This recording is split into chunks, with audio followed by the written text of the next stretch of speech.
Hello सबैजनालाई। अहिले रातिको 8:30-9 बजिरहेछ होइन। आज हाम्रो चाहिँ उता बुढालिङ्गनमा एउटा चाहिँ सिएमई टाइप प्रोग्राम थियो। हाम्रो नेसनल एसोसिएसन अफ यूरोलोजिकल सर्जन र यूरोलोजिकल सोसाइटी अफ इन्डियाको कोलाबोरेसनमा चाहिँ जहिले नै वर्षको 3वटा प्रोग्रामहरू भइरहन्छन्। त्यस्तै आज चाहिँ इन्डो यूरोलोजी, त्यो भनेको ढुङ्गा र प्रोस्टेटको समस्यालाई कसरी ट्याकल गर्ने, कसरी डिल गर्ने होइन। रिसेन्ट अहिले दुनियाँमा नयाँ रिसर्चहरूमा के नयाँ एडभान्सेसहरू छ, नयाँ औषधिहरू, नयाँ अपरेसनहरू के आछ भन्ने तिनीहरूको वार्तालाप गर्न। सँगसँगै भोलि हाम्रो चाहिँ अब मक टेस्ट भनेको अब रियल एक्जामभन्दा चाहिँ अगाडि एउटा चाहिँ प्र्याक्टिस एक्जाम जस्तै त्यो हाम्रो वीर हस्पिटलमा भोलि 8 बजीदेखि छन्।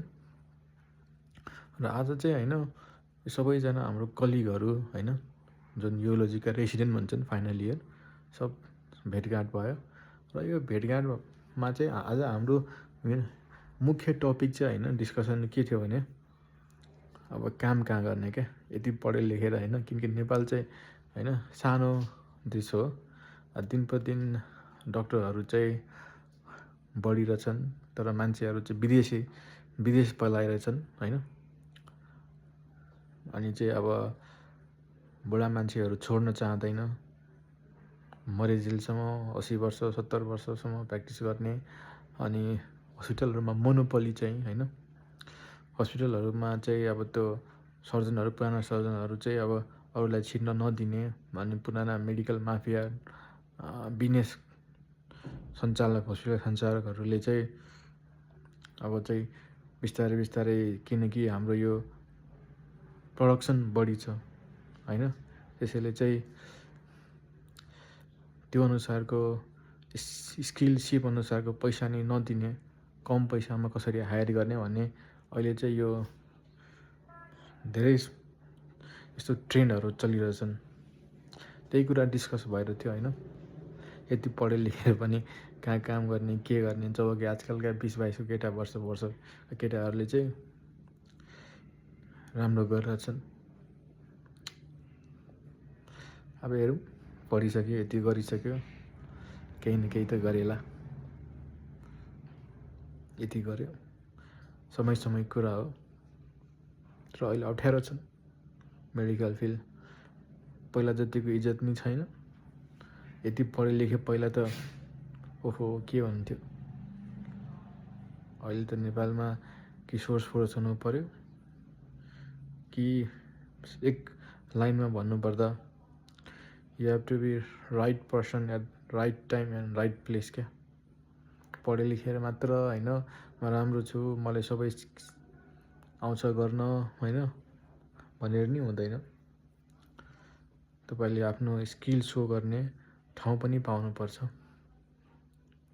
र तपाईँको हल्का चाहिँ होइन भाग्यमा पनि हुनुपर्छ क्या। अनि तपाईँलाई सबै कुरा आउँछ तर तपाईँले राम्रो ठाउँ नै पाउनु भएन भने कसरी आफ्नो skill हेराउनुहुन्छ।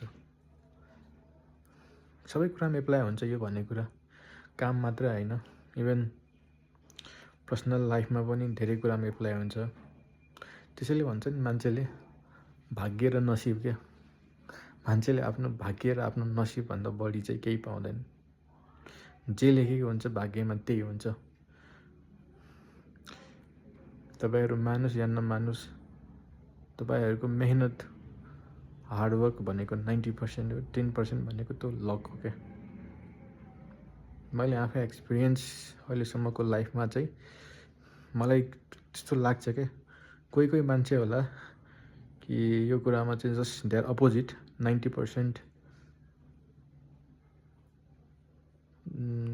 Hard work is more important than 10% luck होइन। तर मैले के फिल गरेँ भने त्यो 10% लक होइन, त्यो भारी हुन्छ क्या 90% हार्डवर्कभन्दा। यो कुराहरू कहिले सिद्धिँदैन होइन। अब भोलिको अब एकचोटि अब भोलि एक्जाम छ, मोक टेस्ट छ, 1-2 घन्टा पढौँ होइन, त्यस्तो खासै प्रिपेरेसन त छैन होइन। अनि पनि सक्दो राम्रै दिनुपर्छ होला। ल सबैजनालाई टाटा बाई बाई शुभरात्रि भनौँ के भनौँ गुड नाइट है।